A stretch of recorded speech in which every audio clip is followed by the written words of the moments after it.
What's up, guys? I'm Bren Joshua C. Ramos from the third group of BSE Math 3B, and we were assigned to create a narrative about Filipino teachers abroad for the partial fulfillment of the requirements for the course Field Study 2, Participation and Teaching Assistantship. So, sit back, relax, and tune in as we go through the whole process. Enjoy!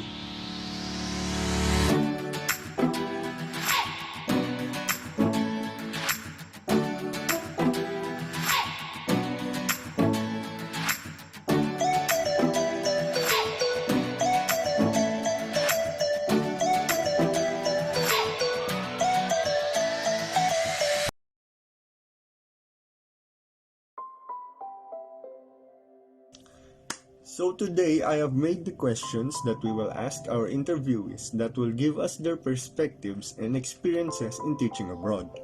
We already have one interviewee that have interacted with us, and I will forward the questionnaire to Miss Kylie Jane Tanyas because she is the one who connected to our first foreign teacher. Miss Kyla, take it away. So, I have interacted with our first foreign teacher through my aunt. She is teaching in UAE. And even with her busy schedule and difference in our time zone, we were lucky to get a response. We forwarded the question and she replied for a few hours later. Let's read her response. She is Georgia L. Fermin, a Filipino teacher who have been working in the UAE for 14 years now. Currently, she is teaching health sciences among the locals there in UAE under the Ministry of Education. She loved the life that she have there. God has blessed her with a proper job since she first arrived there. She actually didn't plan to teach there. She was opting for managerial work either in the hotel or restaurant. However, she was always invited for this profession. She guessed she's stuck with this for life. She said that being a teacher there is great and relaxing.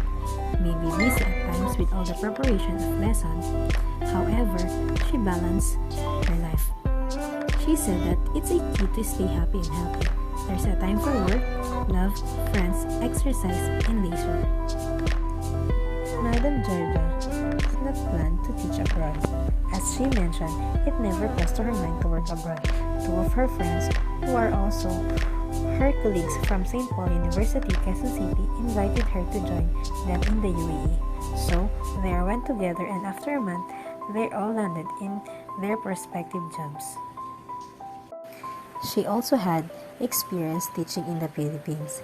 She was first invited to teach in her alma mater College of Holy Spirit in Manila way back in 1997. She was a bit shocked because her experiences were all in the food service field as a manager. However, she came to love it and handle HRM and nutrition student there. Then she went to OB Montessori in Green Hills as she wanted to try to teach the younger ones, but she was placed in high school. Finally, she applied at St. Paul University and was accepted as HRM teacher. Overall, she taught in the Philippines for 10 years before she moved to the UAE. She said that there is a huge difference between teaching in the Philippines and teaching abroad, since there are Christians and Asians. There are Arabs and Muslims. Cultural diversity, language and religion differences all have an effect when you teach abroad. In the beginning, she had to adjust with the culture since this is a rich country. Likewise, it is difficult during Ramadan as they have to observe a lot of rules like being stricter with the dress code and eating and drinking in public which are prohibited. However, she was able to adapt with the environment easily as her colleagues were nice and accommodating, though she came from different countries. Teaching Filipino students is a bit challenging since most of the students are smart, so except for questions to be raised from time to time. However, teaching here is so relaxing since nobody dares to ask anything. In case they ask something, those are minor ones, she said. We asked her how her co-teachers there, and she answered that they vary. Some are okay and some are mean. Nevertheless, nobody can bring her down, as she was not raised to be a loser, she said. Besides, she is proud of being Filipino. By the way, she is the only Filipino in their school. Her colleagues, who turned out to be her friends, are nice and supportive. They treat one another as a sister, and she is also close to their families. The difficulties that she encountered while teaching abroad is, in the beginning, it was the culture and language barrier. However, she was able to overcome these struggles as years went by. The good things that she experienced while teaching abroad is having students both there and from different parts of the world can meet her at home. Majority of them are just like her student in the Philippines. She experienced teaching locals and non-locals. It gives her a different sense of satisfaction and fulfillment, especially when the students express their gratitude and turn out to be her friends after they have graduated from school. She advised to the Filipino teachers that are aspiring to teach abroad that be determined and remaining strong no matter what. Your family should inspire you to work hard, especially if you will be sending money from abroad. Apart from that, balance your life. Most OFWs are working double hard. Depends on the job. But they don't have time for leisure and for fun. Most of them are stressed and eventually get sick. Work and have fun at the same time. So, that is one down and two more to go. Next is we have Mom JC, who is currently teaching in the United States, and she is already waiting for our interview session for today. So, let's go ahead and interview Ma'am JC. Let's go. Hello. Hello po, good afternoon po. Ay, ano ba dyan? Good Good evening po morning. pala. Yeah, good Good evening. evening po pala dyan. Hello, ma'am. Good evening po. Hello. Good So, thank you evening. po sa pag-accept po sa namin, Oh, yeah. invitation po for interview. Yes. Opo. Alam naman po namin busy kayo, kaya na po. Diretsuin na po namin. Yeah. Sige lang, go. So, kami po ay Group 3 po sa aming klase sa Field Study 2 dito po sa CMU, City of Malabon University. Kami po ay Bachelor of Secondary Education, major in Mathematics students, which are, ayun nga po, taking the course of Field Study 2. And we are about to conduct a narrative on a Filipino teacher abroad. So, yun nga po, dahil na-invitan po namin kayo, we assume na, ayun po, na kayo, nagtuturo po sa ibang bansa. Yeah, I'm currently So, teaching opo. sa North Carolina, USA. So, ako po si Bren, si Jessica po, siguro kilala niyo na. Tsaka po si Kyla, yung isa po Hello. namin ka-group. Ayun po. So, ano po bang itatawag namin sa inyo, ma'am? Ma'am, JC will do. Ma'am JC, okay po. Thank you po, Ma'am JC. So, po, ma'am? We'll start with an introduction po, ma'am. Can you kindly introduce yourself? Oh, I'm JC Caraballos. I'm currently teaching at Haynes Magnet School here in North Carolina, USA. I'm a 6th grade teacher. This is my 17th year of teaching. 15 years back in the Philippines, and this is my 2nd year here. Wow.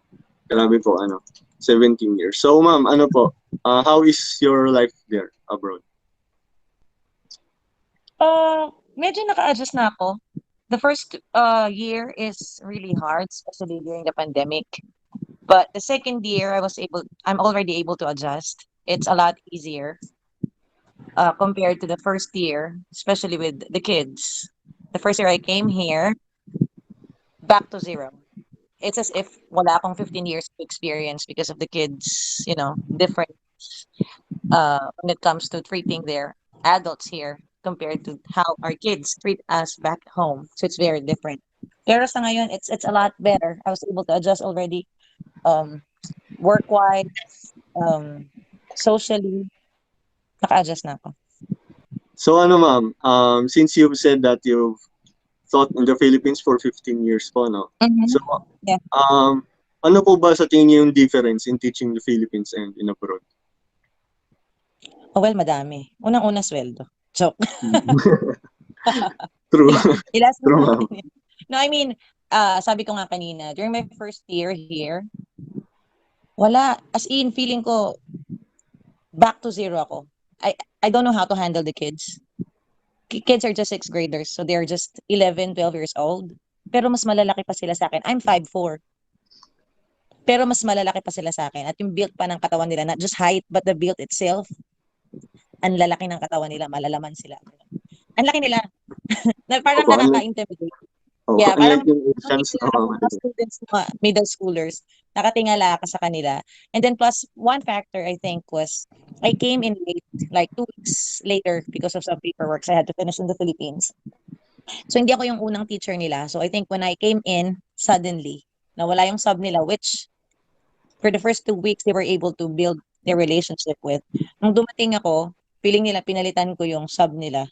So, medyo nahirapan akong kunin yung loob ng mga bata, which is very important here. Relationship here is very important. Kasi hindi ka pagkakatiwalaan ng bata talaga unless nakita nila na concern ka sa kanila.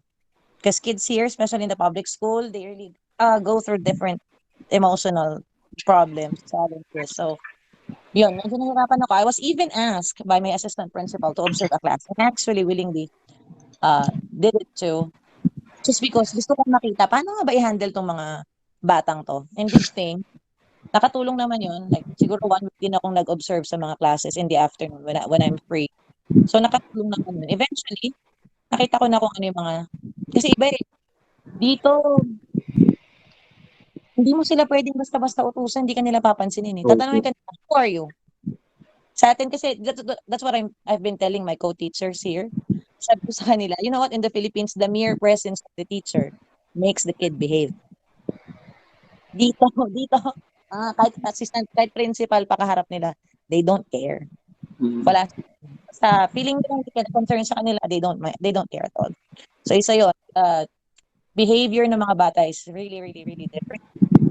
The curriculum itself is, wala na masyadong difference. Ito ko naman yung mga naturo ko sa Philippines before. Yun na rin yung mga tinuturo ko sa 6th grade dito.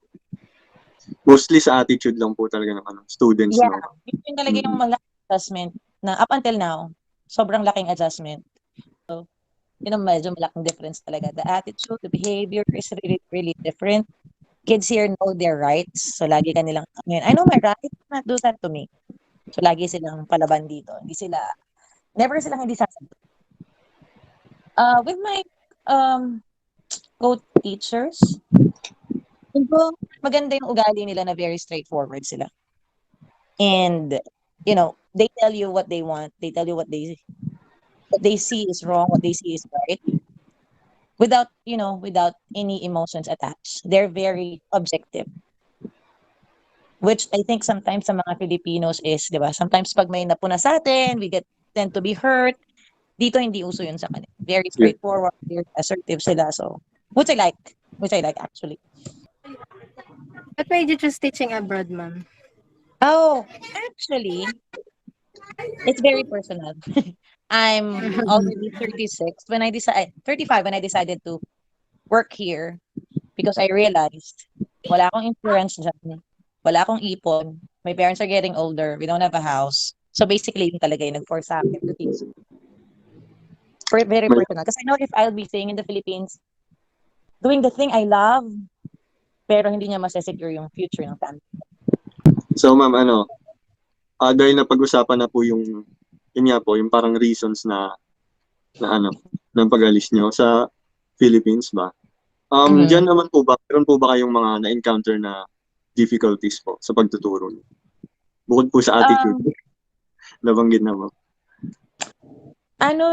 Siguro sometimes kasi pag syempre yung jargon ng pagtuturo ng science, nagkakaintindihan kami ng mga bata. But then, meron silang, Americans, their daily conversation is usually idiomatic, made up of idiomatic expressions.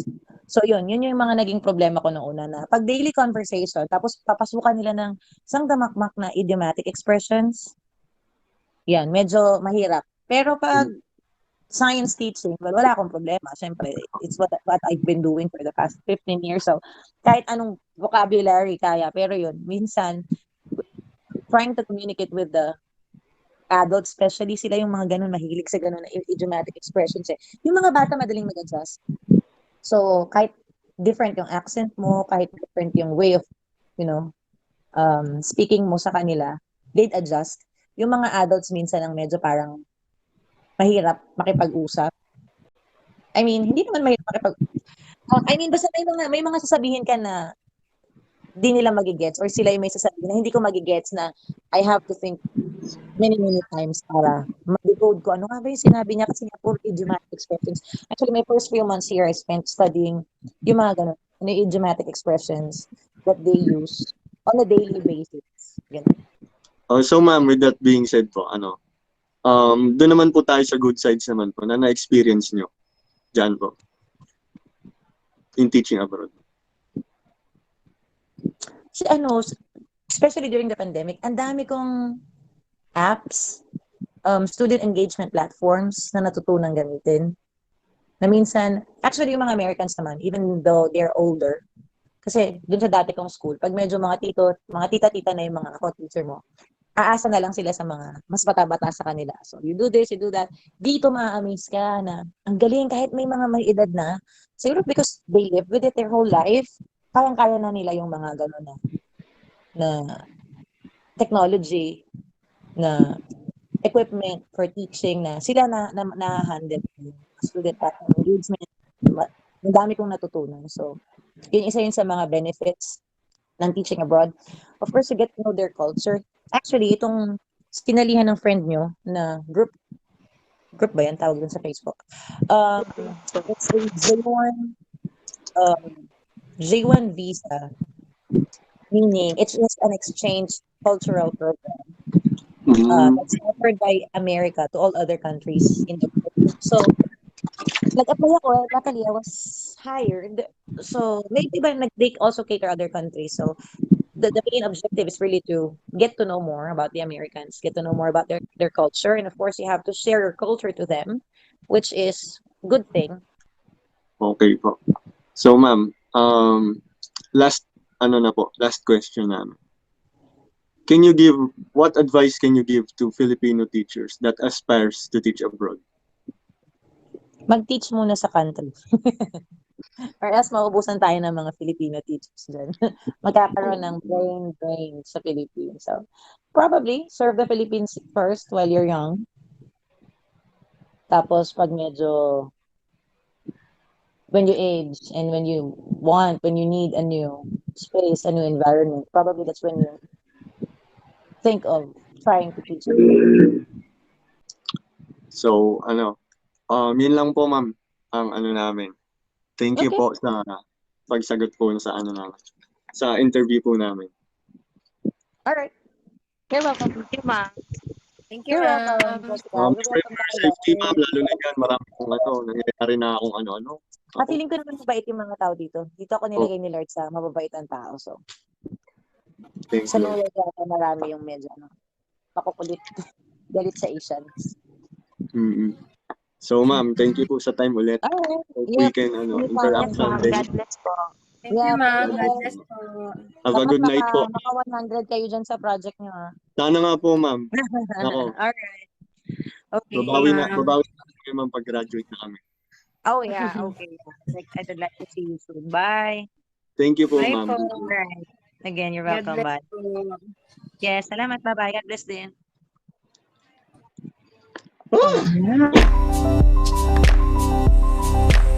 Our last teacher abroad also came from United States. We're honored to have her and accept our online interview. So let's not waste our time and get right into it.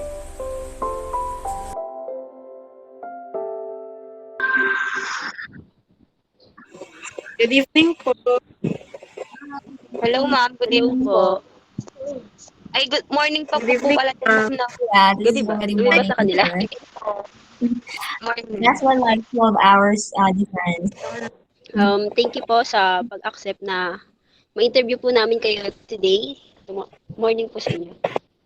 So, Good, before we good proceed evening po sa inyo sa dyan sa Pinay. interview, I would like to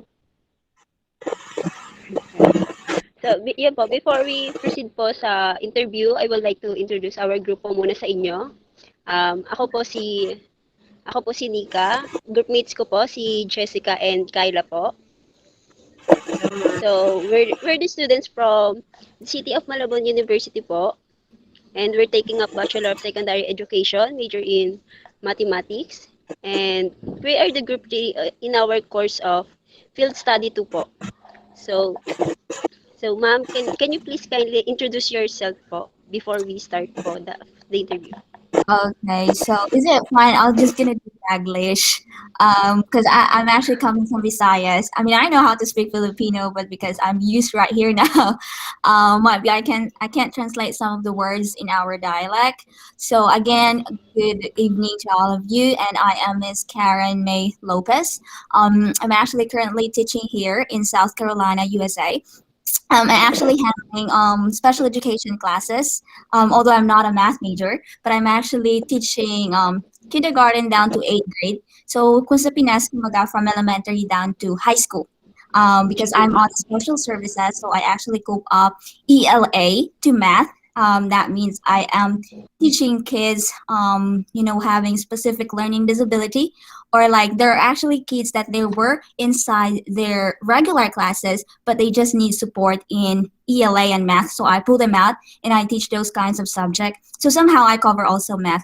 When you say ELA, somehow similar to English dyan sa Pinas. So I'm currently here like 3 years from now. It's going to my 4th year. Yung next question, ma'am. Um, how is life abroad, ma'am? As a Um, teacher. It actually depends on, but we Filipino are very versatile. So like whatever circumstances or problems, yun yung nangyayari sa atin dito, we're still trying to face it and conquer all of it. But one thing that we are actually, grateful, it is because we know our job. We know our forte. So kahit saan tayo itapon, we are actually fighting it and, being grateful kung saan field man tayo ngayon. So that's why Filipino here are actually well known because of being hardworking and know our forte. Like mapasan tayo. They can actually throw us and we can actually do any work. At first, it was really hard, especially when it comes to cultures. Dahil medyo mahirap. But then again, communication is not a problem right here because we are actually used to speak English. We used to speak English way back in our country. We use it in any subject areas that we have, aside from Filipino as our national language, and also me as coming from Negros Occidental. I'm also having a different dialect. But the good thing is that since we were young, we are already used to it. So the only thing that you have to conquer first is fear that students here is different. You just have to let them know that even though we language is not our dialect, but we are actually know how to use it. The thing is that you just know how to do your work and everything will flow. Depende kasi pag you were actually in middle school and high school dito, iba compared sa high school dyan sa Pinas. Students here are actually more liberated, and also when it comes to behavior, so you have to stand firm. Sa Pinas kasi dyan, when you were in middle school or high school, sorry, I'm using middle school because middle school is high school right there. But here kasi, kinder to 4th grade is considered elementary. And from 6th grade down to 8th grade, they call it middle school. And then the high school started here, 9th grade down to 12th grade. Parang senior high ata. Senior high, yes. Senior high yung high school dito nila. So, dito kasi iba. Especially malalaki sila sa atin. Matataas sila.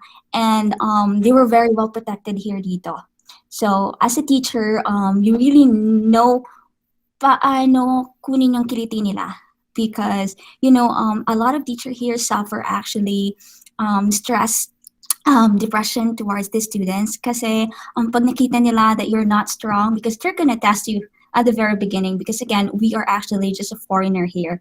And also minsan, may mga student dito na they're going to bully you because of how the way we speak, especially the accent. So you just have to firm and let them know na it's not all about accent. As long as they're trying to understand you, that would be great. And also, dito kasi the very thing that the administrators or the principal will look at you as a teacher is how you manage the behavior. Because the students were well protected. You cannot touch them. You cannot touch them. Kasi they could make a story and you'll be sued and your career here is over. So if there's some, problem arise, you just have to call the attention of the administrator.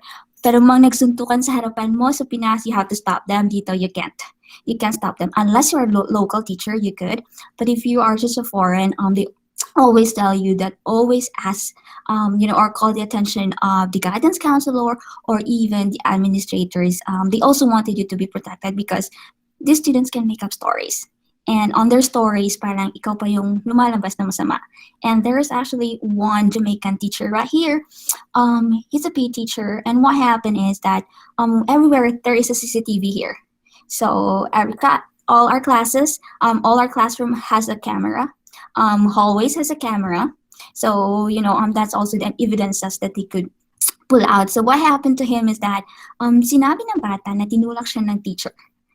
And then, it comes out na napunta na sa korte because there is a court here in school. There is like a district court. If something happens or arise, immediately they're going to put it in a court. So what happened is because we were just a foreigner here, and then the child is well protected by their laws, so that Jamaican teacher lost his job here and immediately he needs to go back to his country. So Okay, ma'am. So yun, sa mga nabanggit niyo, ma'am, what made you choose teaching abroad, ma'am? first career choice, experience as a teacher. I know special education in the Philippines is not that actually well known, talaga. So one thing that pushed me is also my career choice. I want to learn more, so that when I go back to my country, I could be able, to at least uplift the special education services in the Philippines and to give importance also on that area. But second thing also, hindi naman tayo mag-hypocrite on being a hypocrite, but we wanted also to, to elevate our life, especially to support our family because honestly speaking, my salary in a public school in the Philippines is just a month here. I mean, the whole year's salary that you have in the Philippines, you can just earn it here in a month. So that's also one way now, although you're spending dollars here, but at least you have some enough money to send it back to your family and you could help them. But when you were in the Philippines, I cannot do that. Like my whole month's salary is just like, I compare it to like a week consumption of our family. So that's also one reason why I came here. But the main thing is I want to learn something more about special education services, especially right here in the Philippines when I think the laws that with regards to special ed was originated in America and it's all funded here. So somehow I want to dig deeper about that thing. So, ma'am, what is the difference between teaching abroad and teaching in the Philippines po? Possibly one thing that we are actually talking about is the load of work in the Philippines. I used to be also a private teacher before going to a public teacher. So I see the difference from a public school teacher in the Philippines compared to a public school teacher here. Sa Pilipinas kasi when you become a public school teacher, there's a lot of works. There's a lot of paperwork that sometimes my weekend was already consumed. Dito kasi, pag trabaho lang sa school, just only school. Dito mga tao dito, when it's working time, it's really working time. But after working time, they never carry any working stuff at home because that's their free time. So, but sa Pilipinas, iba kasi we started our class 7 in the morning, ended at 5 in the afternoon, but then teachers needs to carry their stuff and work at home. That like sometimes we forgot na magkaroon ng time sa sarili natin. This is also one thing na the differences between Philippines and right here. Kasi dito during weekend pwede kaming gumala kahit saan because we have time. We have time. And also siguro masasabi ko well, funded dito yung mga government, public school nila. Everything is free. I told you, everything is free. They have school buses. If you were actually, you know, going to public school, meron silang school bus. The school bus, hatid sundo yung mga bata dito. Free lunch, free breakfast, no tuition, fully funded talaga ng government. And then, you know, if you don't have a pencil, if you don't have a notebook, if you don't have a paper, binibigay dito sa school, even a backpack. Parang lahat is free. You know, and then sa Filipinas kasi, although it's a public school, but there are still, you know, some miscellaneous fee that you have to pay. Pero dito, everything is free, from the food, for the transportation, and then also the technology provided, you know, to every student. Yun yung iba sa Pilipinas. But I admire Philippines the way, you know, the way they actually value education compared here. Kasi dito, even though they were much privileged, they take for granted it. Like they don't care at all. Kaya we always emphasize to my students, to the students that we handle, that they were lucky that they were here. They're given a lot of privileges and opportunities. Well, you know, we compare to different countries and different parts of the world that people need and students needs to walk just to go, you know, to go to school. So that's the difference na nakikita ko. Yeah, okay, ma'am. So kanina po nabanggit nyo na yung about po sa sweldo nyo dito sa Philippines compared dyan po sa kinikita nyo sa abroad po. So, can you explain po sa amin kung paano po kayo nag-adjust tungkol po when it comes sa pag-handle nyo po ng mga students nyo, yung pakikipag-socialize nyo po sa mga co-teachers nyo po? The good thing about us Filipino is we are a socialized type of person. Di ba mahilig tayong makipag-usap sa kanila, or we started it first. Siguro one thing that helped me right here is that from the very first time I came here, I immediately got a friend, which is an Indian one, and she helps me with all the transition. You know, para sa akin, personal experience, it was easy for me to adapt sa environment dito, because again, people here also are very accommodating, especially pag bago ka, and also they were very supportive. Siguro at first you will have like a culture shock lang, kasi iba talaga, especially iba yung pagkain dito. They never eat rice, kasi sabi nga nila, rice is life sa atin. So yun yung one thing na problema ko when I came here, kasi hanap ako ng rice, wala palang rice dito unless you're going to cook it by yourself. For the classroom management, when it comes to dealing sa mga bata, that's it. You just have to be firm and strict and let them know na even you're small, but you have something. You know, talagang you have to impose. If not, I will tell you, pag nakita nila na you are so weak, your whole year is miserable. Like one of the Filipino here in her classes, every time I pass by, talagang sobrang noisy. And then what happened is that the administrator team always goes down, and there is always a person na talagang tinitignan yung room niya just to make sure. Kasi at the very first, yung mga bata talaga ititest ka. Especially they're going to act up. Like they're like a brat here. Yeah, so you just have to stay and abide the rules, and that's why the very first time of the classes, parang Pilipinas they have to set a routine, and we really impose discipline and rules and regulation from the very first moment of the class. Yun lang, I tell you, you just have to know what you were doing and what you were, you know, kung anong yung trabaho mo, and everything will go smoothly. And when it comes to discipline, wag mong dibdibin. If you cannot tolerate them, call the attention of the administrators and let them solve the problem. Kasi, you know, sa Pilipinas, gusto natin talaga, minsan pinipitik tayo ng teacher natin, or minsan pinupukol ng mga eraser. Dito, we can't do that. And we can't even shout to them. And then when you talk to them, make sure you go out from the class and talk to them in the hallway, or the camera can see you. Don't talk to them inside the classroom. Kasi sa loob ng classroom, minsan they could turn out the story, but pull them outside and talk to them. So like, you know, the camera can see you and may have a distance when you talk to them. That's the only thing, is to have all this, so to protect yourself from them. Although the transition for me is really easy because again, with the support coming from people also, na-experience rin nila kasi pareho rin silang ibang lahi, and it's just a matter of helping each other. Okay, ma'am. Thank you po. So, my next question po kami, ma'am, is what are the good things that you experienced teaching there, ma'am? Good thing teaching about them is I learn a lot. I learn a lot, especially in my field, when it comes to special education, because their laws here for special ed is different from the laws in the Philippines. Parang sa Pilipinas kasi medyo kakaunti lang nakakaalam ng SPED eh. But here, they give an importance also for this student. Also, being passionate and being patient to them. Akala ko ako na yung pasensyosong tao when I was in the Philippines, but when I came here, it's totally different, especially when you're handling middle school and high school. Again, they're actually in a level na nagre-rebelde minsan.